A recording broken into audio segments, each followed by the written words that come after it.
मुख्य समाचार में देश भर की तमाम बड़ी खबरों पर नजर डालते हैं। देखिए, आज 17 तारीख को गुजरात सूरत जाएंगे पीएम मोदी। यहां दुनिया के सबसे बड़े डायमंड ऑफिस और सूरत एयरपोर्ट के नए टर्मिनल का उद्घाटन करेंगे। गुजरात के सूरत में हीरा कारोबार के लिए ये दुनिया का सबसे बड़ा केंद्र बनेगा। ये देख सकते हैं इस भव्य केंद्र की तस्वीरें। दुनिया का सबसे बड़ा डायमंड ट्रेडिंग हब हीरा बूट्स में आज इसका उद्घाटन होगा। यहाँ पर एक साथ 9-15 मंजिला टावर बने हुए हैं। 4700 से ज्यादा ऑफिसेज हैं। पेंटागन से भी बड़ा है सूरत का डायमंड बोर्ड्स। अच्छा, गुजरात सूरत के अलावा पीएम मोदी आज उत्तर प्रदेश वाराणसी के दौरे पर भी आ रहे हैं। यहाँ 19,000 करोड़ से ज्यादा की परियोजनाओं की सौगात देंगे। 17 और 18 तारीख 2 दिन तक काशी की गलियों में घूमेंगे प्रधानमंत्री। काशी तमिल संगमम में भी शामिल होंगे। मिशन 2024 का शंखनाद भी करेंगे। और अपने इस काशी दौरे पर प्रधानमंत्री बनारस नई दिल्ली वंदे भारत एक्सप्रेस ट्रेन को भी हरी झंडी दिखाएंगे, है ना। और चलिए अगली खबर देखिए। कल ही आपको पता होगा दोस्तों, विजय दिवस था। इस मौके पर प्रधानमंत्री ने 1971 युद्ध के वीर सैनिकों को याद किया और कहा कि देश उनका कर्जदार रहेगा। विजय दिवस पर पीएम बोले, जवानों के साहस को सलाम। रक्षा मंत्री ने भी वॉर मेमोरियल पर श्रद्धांजलि दी। 1971 में इसी दिन दोस्तों भारत ने श्रीनगर से हाईजैक कराया था अपना ही प्लेन। फिर जासूसों के खेल में फंसकर इसी दिन बांग्लादेश से जंग हारा था पाकिस्तान। बहरहाल अगली खबर देखिए, एक श्रद्धांजलि। कुवैत के शेख नवाफ का 86 साल की उम्र में निधन हो चुका है। पीएम मोदी ने भी दुख जताया और भारत में भी उनके निधन पर एक दिन के राजकीय शोक की घोषणा की है सरकार ने। जी हाँ, कुवैत के अमीर शेख नवाफ अल अहमद अल जबर अल सबा का निधन हो गया और इन दिवंगत हस्ती के सम्मान में भारत सरकार ने फैसला लिया है, पूरे भारत में आज 17 दिसंबर को एक दिन का राजकीय शोक रखा जाएगा। चलिए अगला अपडेट है, दिल्ली एयरपोर्ट से ही अब आपको अन्य राज्यों के लिए बसें भी मिल जाएगी, क्योंकि हवाई अड्डे के पास एक अंतर्राज्यीय बस टर्मिनल भी बनाया जा रहा है। और एक बड़ी चौंकाने वाली खबर आ रही है, पाकिस्तान की एक और हरकत का बड़ा खुलासा। देखिए, भारत में घुसपैठ की फिराक में है पाकिस्तानी आतंकी। लॉन्च पैड पर 250 आतंकियों को लेकर इंडियन आर्मी सेना में अलर्ट जारी हो चुका है। दरअसल हमारी भारतीय इंटेलिजेंस को ये इनपुट मिला है कि पाकिस्तान से 250-300 आतंकी भारत में घुसपैठ करने की तैयारी कर रहे हैं और अब जम्मू कश्मीर में सिक्योरिटी हाई अलर्ट पर घोषित कर दी है। और देखिए, इंडियन आर्मी की नई पहल, जम्मू कश्मीर की घाटी में तो अब एआई यानी कि आर्टिफिशियल इंटेलिजेंस से आतंकियों और ओजीडब्ल्यू की ट्रेनिंग की जाएगी। इस नई प्रणाली की शुरुआत जम्मू किश्तवाड़ से शुरू हो चुकी है। चलिए अगली खबर है, देश की वित्त मंत्री निर्मला सीतारमण का कहना है, महिला आरक्षण कानून 2024 की जनगणना के बाद ही लागू होगा। महिलाओं की भूमिका पर वित्त मंत्री ने यह बयान दिया और कहा कि पीएम मोदी ने राष्ट्र निर्माण के हक में महिलाओं की भूमिका पर हमेशा यकीन जताया है। अच्छा, प्रधानमंत्री की और एक नई पहल देखिए दोस्तों, स्त्री शक्ति समागम में जुटेगी 2 लाख से ज्यादा महिलाएं, माताएं, बहनें। पीएम मोदी इसे संबोधित करेंगे। 2 जनवरी 2024 को ये सभा होगी। केरल राज्य में अलग अलग क्षेत्रों से जुड़ी 2 लाख से ज्यादा महिलाओं की एक सभा को संबोधित करेंगे प्रधानमंत्री नरेंद्र मोदी। पीएम मोदी ने कहा कि राष्ट्रीय स्तर पर है ये पहला कार्यक्रम। इसमें अलग अलग क्षेत्र की महिलाएं होगी, आंगनबाड़ी शिक्षक, आशा कार्यकर्ता, उद्यमी, मनरेगा, सामाजिक सांस्कृतिक कार्यकर्ता वगैरह वगैरह। कुल 2 लाख महिलाएं शामिल होगी। भारत के विकास और तरक्की में महिलाओं की अहम भूमिका पर माताओं बहनों का हौसला बुलंद करेंगे पीएम 2 जनवरी को। केरल राज्य में ये आयोजन होगा, है ना। अच्छा, वैसे दोस्तों केरल राज्य से याद आया, केरल में तो देखिए कोरोना का एक नया वेरिएंट सामने आया है। जी हाँ, देखिए इस वक्त की बड़ी big breaking news update, Kerala में मिला एक और कोरोना का नया उपस्वरूप जिसका नाम रखा है JN1। हालांकि एक अच्छी बात यह है कि एक्सपर्ट का कहना है कि अभी तक इस वेरिएंट से खतरा नहीं है। जीनोम सीक्वेंसिंग से वैज्ञानिकों ने कोरोना का यह नया स्वरूप खोजा है। फिर भी थोड़ी चिंता तो होनी ही है, क्योंकि दोस्तों आजकल सर्दियों में कोरोना के मामले भारत में भी फिर से बढ़ने लगे हैं। केरल राज्य में यह मामला सामने आने के बाद तमिलनाडु सरकार ने भी अलर्ट जारी कर दिया और केंद्र सरकार भी इस मामले पर निगरानी बनाए हुए है। कर्नाटक के भी अस्पतालों में सरकार ने मॉक ड्रिल के आदेश जारी किए हैं। केरल के आसपास के राज्य सरकारें भी अलर्ट हो गई हैं। चलिए अगली खबर आ रही कि महंगे आलू, लहसुन व प्याज की कीमतों में गिरावट आने से लोगों को महंगाई से थोड़ी राहत मिली है। हाल ही में जो सरकार ने इनके एक्सपोर्ट यानी कि निर्यात वगैरह पर जो फैसले लिए थे, उनका असर अब बाजारों में दिखने लगा है। चलिए अगली खबर है, उड़ीसा राज्य में देखिए मुख्यमंत्री नवीन पटनायक ने राज्य को बड़ी सौगात दी है। एक काम्र विधानसभा क्षेत्र में 159 करोड़ रुपए की 4 विकास परियोजनाओं का शिलान्यास किया। बड़ी खबर है, जम्मू कश्मीर को मिलेगी बड़ी सौगात। केंद्र सरकार ने 476 करोड़ रुपए की 102 जलापूर्ति योजनाओं को भी दी मंजूरी। और खबर है, गृह मंत्रालय ने हमारे देश के सभी आईपीएस अधिकारियों के लिए एक नया नोटिस जारी किया, जिसमें कहा गया कि 31 जनवरी तक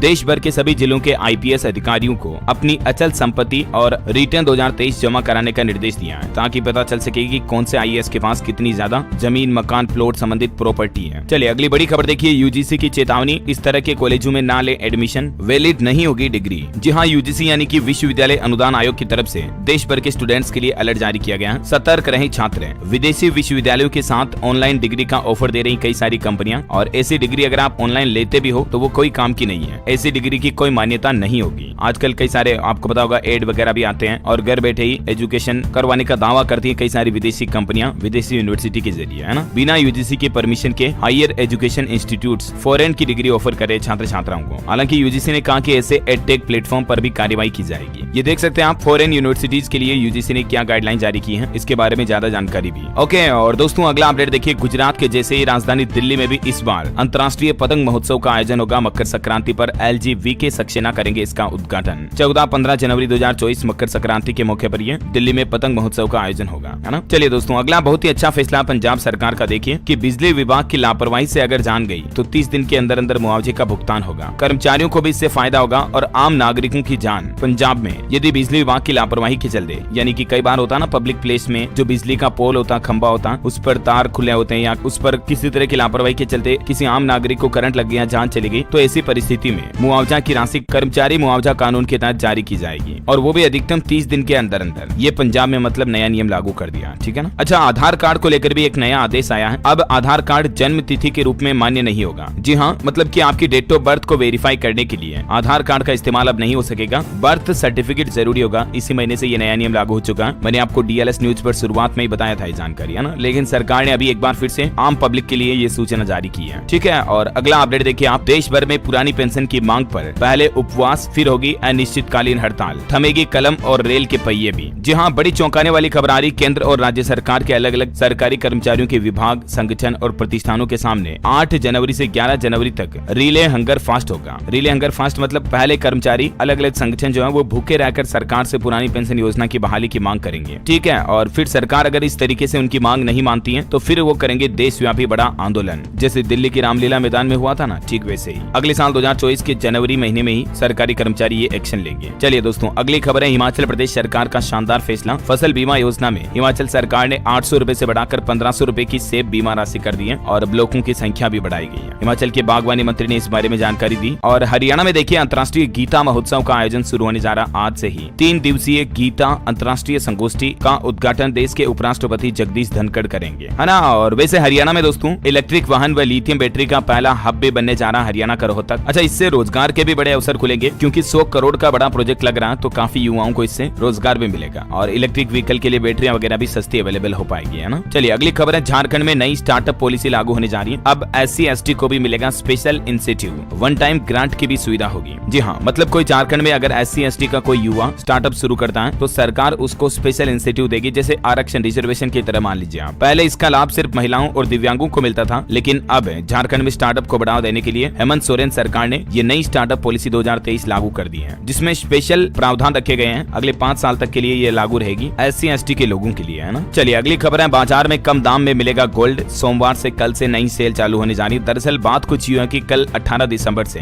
सॉवरेन गोल्ड बॉन्ड स्कीम का अगला चरण सरकार शुरू करने जा रही है। 1 ग्राम सोने की कीमत तय की गई 6199 रुपए और वो भी प्योर 24 कैरेट का गोल्ड। डिजिटली तरीके से भी आप घर बैठे मोबाइल फोन से खरीद सकते हैं। आजकल तो फोन पे वगैरह भी और भी कई सारे प्लेटफॉर्म आपको सॉवरेन गोल्ड बॉन्ड स्कीम में निवेश करने का मौका देते हैं, ठीक है ना। तो 18 से 22 दिसंबर तक आप इसमें निवेश कर पाएंगे, पैसा लगा पाएंगे। मतलब इस पर आपको 61,990 रुपए प्रति 10 ग्राम के हिसाब से सोना मिल जाएगा, ठीक है, यानी कि 1 ग्राम का 6199 रुपए। अब ये मार्केट से कितना सस्ता पड़ेगा, देखिए जरा यहाँ पर आपको कितना फायदा हो रहा है। मतलब आज के ताजा सोना चांदी के रेट की बात करें तो सोने की कीमत में 490 रुपए प्रति 10 ग्राम की गिरावट आई है और अभी 24 कैरेट सोने का रेट 62,660 रुपए प्रति 10 ग्राम चल रहा है, जबकि चांदी में 800 रुपए की गिरावट के साथ 1 किलोग्राम चांदी का रेट 77,700 रुपए प्रति किलो तक भी चल रहा है। ओके, और निवेशकों के लिए एक और अपडेट बता दूं आपको, अगले सप्ताह 8 कंपनियों के IPO ओपन होने जा रहे हैं। मुफ्ती मेंसवियर, मुथूट माइक्रोफिन समेत कई कंपनियों में निवेश का मौका है। अब यहाँ पर मैं आपको सिर्फ कंपनियों के नाम बता देता हूँ, आप देख लीजिए तारीख वगैरह और अन्य डिटेल भी कि कब कब किस कंपनी का IPO ओपन हो रहा है। मुथूट माइक्रोफिन का IPO 18 तारीख को कल ओपन होगा। मोती सन्स ज्वेलर्स लिमिटेड का IPO भी 18 तारीख को ओपन होगा। सूरज एस्टेट डेवलपर्स लिमिटेड का IPO 18 को। हैप्पी फोर्जिंग्स लिमिटेड का IPO 19 तारीख को। RBZ ज्वेलर्स लिमिटेड का IPO 19 दिसंबर को, 19 तारीख को मतलब। और इसी तरह से केडो ब्रांड्स मार्केटिंग लिमिटेड का IPO भी 19 तारीख को ओपन हो रहा है। आजाद इंजीनियरिंग लिमिटेड का IPO फिर अगले दिन 20 दिसंबर को ओपन होगा। इनोवा कैप्टेब लिमिटेड का IPO 21 दिसंबर को, ठीक है। तो ये टोटल 8 IPO है जो अगले सप्ताह सोमवार के बाद से आने वाले हैं, कल से मतलब। चलिए अगली बड़ी खबर देखिए, राजस्थान में मंत्रिमंडल गठन अगले सप्ताह में हो सकता है। मुख्यमंत्री भजनलाल शर्मा आज दिल्ली जाएंगे, शीर्ष नेताओं से बातचीत भी करेंगे। और मध्य प्रदेश के मुख्यमंत्री को लेकर भी एक अपडेट आ रहा है कि उज्जैन में रात नहीं रुकने के मिथक को तोड़ेंगे CM। ज्योतिषी बोले कि क्योंकि डॉक्टर मोहन यादव